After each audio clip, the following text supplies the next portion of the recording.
একদিন এই বড় বাচ্চাটা জঙ্গল থেকে অনেকগুলো গাছ কেটে গ্রামের মধ্যে অনেকগুলো ঘর বানিয়ে দেয়। এরপর সে ধীরে ধীরে বাচ্চা থেকে একজন পুরুষে পরিণত হয়। সে এতটাই বড় ছিল যে আকাশের মেঘ ফু মেরে উড়িয়ে দিত, আর 1 সেকেন্ডের মধ্যে হাজার হাজার গাছ কেটে ফেলতে পারত।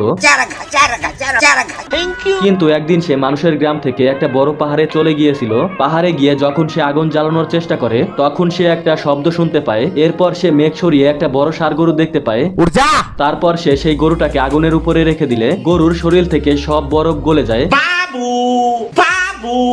এরপর দুইজনের মধ্যে ভালো বন্ধুত্ব হয়ে যায়। তারপর দুইজনে মিলে পৃথিবীর সকল জঙ্গল কেটে ফেলতে শুরু করে, কিন্তু জঙ্গল কেটে ফেলার কারণে মাটি শুকিয়ে খরা হয়ে যায়। এরপর তারা দুইজন মিলে পৃথিবীকে খরা থেকে বাঁচানোর জন্য পানি খুঁজতে চলে যায়। তারপর সে ষাঁড় গরুটাকে বেকাধারা নদীর সাথে বেঁধে দিয়ে ষাঁড় গরুটা সামনের দিকে যেতে শুরু করলে সেই বেকাধারা নদী একদম সোজা হয়ে যায়। কিন্তু শহর থেকে একদিন একটা লোক গাছ কাটার আধুনিক মেশিন নিয়ে আসে।